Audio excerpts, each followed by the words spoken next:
안녕하세요. 동물과 사람의 행복한 동행을 위해 세상의 모든 동물 소식을 모아 전해드리는 코너 세모동입니다. 오늘도 페트라시즈 저 이은지가 재미와 감동이 가득한 소식과 피가 되고 살이 되는 다양한 정보 많이 준비했으니까요. 기대하셔도 좋습니다. 제가 퀴즈 하나 내보겠습니다. 추운 지방에서 지내는 북방계 스피츠 계열의 견종으로서 주된 임무는 남극에서 짐을 운반하거나 이동을 돕고 혹은 조난된 사람들을 구조하며 오랜 세월 동안 사람과 함께 살아온 개가 있죠. 어떤 견종인지 아시겠어요? 개를 좋아하시는 분들이라면 눈치채셨을 것 같은데요. 정답은 바로 잘생긴 얼굴로 인기가 좋은 시베리아 허스키입니다. 허스키라는 이름은 쉰, 거친 목소리 혹은 강인하다, 남성적인이라는 뜻을 내포하고 있는데요. 컹컹대며 짖는 소리를 따서 이름이 지어지게 되었다고 하네요. 그런데 제가 왜 계속 시베리아 허스키 이야기냐고요? 그건 바로 오늘의 주인공이 귀여운 허스키 형제이기 때문입니다. 매일 아침 산책 시간이 되면 아름다운 노래로 보호자를 재촉하는 허스키 형제가 있다고 하는데 무슨 사연일까요? 미국에 사는 시베리안 허스키 캑스와 크래쉬는 매일 아침이면 요란스럽게 울어댑니다. 시베리안 허스키 견종답게 열심히 하울링을 하는 건데요. 두 형제는 음역대를 넘나들며 환상의 하모니를 선사하는데 와, 그야말로 모닝콜이 따로 없네요. 저도 아침에 좀 부탁을 하고 싶을 정도인데요. 그런데 허스키 형제가 이렇게 하울링을 열심히 하는 이유, 바로 매일 아침 산책하러 가기 위해 보호자를 깨우는 거라고 해요. 시베리안 허스키는 늑대와 비슷한 유전자를 지니고 있다 보니 그 습성이 상당히 닮았다고 합니다. 그래서 늑대처럼 자신의 존재를 과시하는 방법으로 하울링을 하는 거라고 하네요. 아니 근데 그나저나 이 정도 목청이면 뭐 알람 시계가 따로 필요 없겠는데요? 덕분에 비가 오나 눈이 오나 바람이 부나 산책은 딩동댕 당첨입니다. 여기서 잠깐 이은지 할 말이 있지? 시베리안 허스키가 야외 활동을 즐겨 한다는 건 이미 소문이 자자할 만큼 그 활동량이 어마어마하다고 하죠. 썰매를 끄는 개다 보니 지구력도 강하고 체력도 넘쳐서 실내견으로만 키운다면 에너지가 발산되지 않아 자칫 스트레스로 여러 가지 문제 행동이 발생할 가능성이 높다고 합니다. 그래서 실내에서 양육하게 된다면 최소 1시간에서 많게는 3시간까지도 산책을 시켜주는 게 좋다고 해요. 그야말로 시베리안 허스키 산책 훈련은 필수적인데요. 썰매견의 특성상 흥분한 상태로 앞질러가는 습성이 강하다 보니 어릴 때부터 보호자 옆에 차분히 걸어 다닐 수 있는 각측 보행 훈련도 시켜줘야 한다는 사실. 그런데 시베리안 허스키는 사실 교육하기가 조금은 까다로운 견종이기도 하대요. 야행성이 강하고 고집이 센 데다가 활동적이다 보니 산만해지기 쉬워서 학습 능력이 떨어질 수 있다는 건데요. 그래도 모두 함께 더불어 살기 위해선 지킬 것은 지켜야겠죠? 캑스와 크래쉬, 두 허스키 형제도 너무 이른 아침에는 조금 조용히 해줘야 돼. 알겠지? 그래도 그 아름다운 목소리는 정말 훌륭해. 브라보! 사람은 특별한 예외가 없다면 대부분 10달 동안 엄마의 뱃속에서 머무르다가 세상에 나오는데요. 그렇다면 반려견의 생명은 어떻게 탄생할까요? 모견의 뱃속에서 세상 밖으로 나오는 데까지는 약 2개월 정도가 걸린다고 합니다.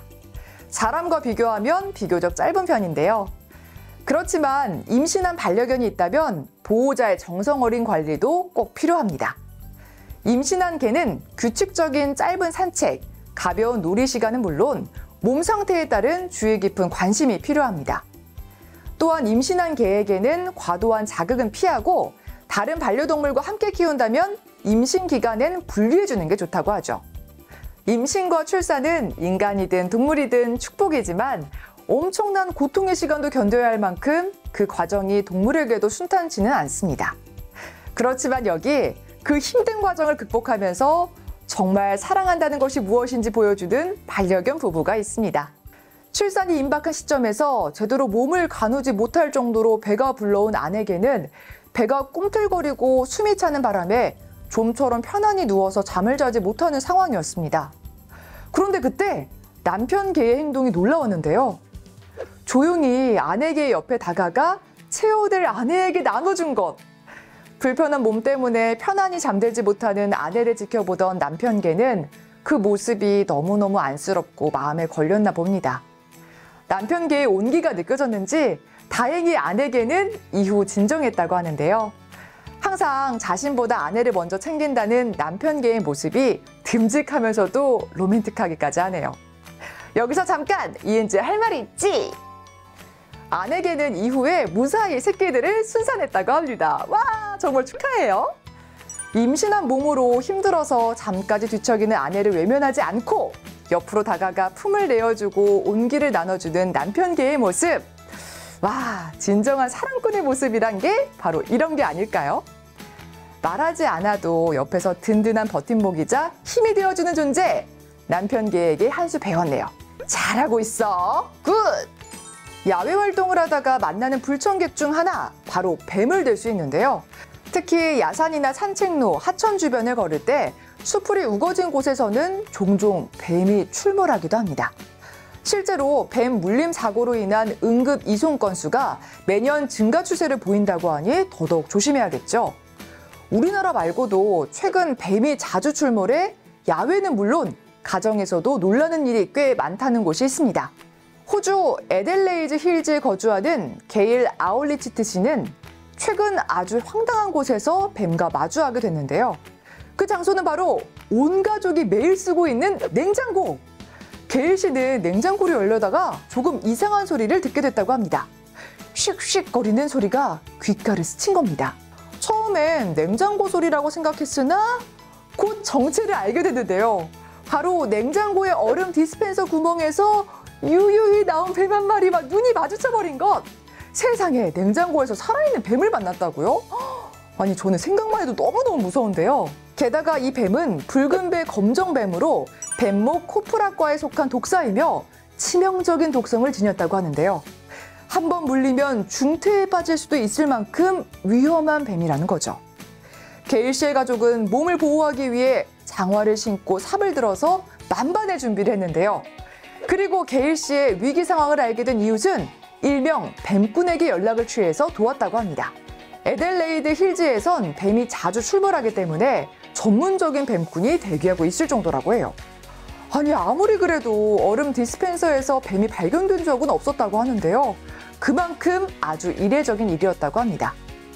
뱀은 몸을 자꾸 꼬면서 반항했지만 전문가의 능숙한 손놀림에 결국 백기를 들고 순순히 자루 안에 들어가고 말았습니다. 덕분에 게일 씨의 가족은 다시 일상으로 돌아갈 수 있었는데요. 아, 정말 다행입니다. 여기서 잠깐 이은지의 할 말 있지? 만약 뱀을 만났을 때 혹은 뱀에게 물렸을 때는 각별하게 주의해야 할 사항들이 있는데요. 뱀에게 물렸다면 절대로 민간요법을 함부로 시행해서는 안 된다고 합니다. 우리나라의 경우 뱀에게 물렸을 때 입으로 상처를 빨아내는 행위 등이 민간요법으로 내려오고 있는데 절대 금물이랍니다. 입으로 상처를 빠는 행위는 뱀독 제거도 되지 않을 뿐더러 오히려 독이 체내로 흡수될 수 있고 입안 세균으로 인해 2차 감염이 발생할 수 있기 때문입니다. 또한 뱀을 만났을 땐 무리한 포획 시도도 금물이라고 해요. 뱀이 공격을 하지 않고 주변을 맴돈다면 즉시 반대 방향으로 빠르게 자리를 피하는 것이 좋고요. 무엇보다 뱀을 발견할 경우 즉시 119에 신고하는 게 현명한 방법이라고 합니다. 뱀은 그냥 갈 길을 갔을 뿐이지만 독을 지닌 뱀이 사람에게는 아주 위험할 수 있으니 항상 조심 또 조심, 명심해야겠습니다. 동물과 사람의 행복한 동행을 위해 세상의 모든 동물 소식을 모아 전해드리는 세모동. 다음 이 시간에 더 재미있고 유익한 소식으로 찾아뵙겠습니다. 다음에 또 만나요. 안녕.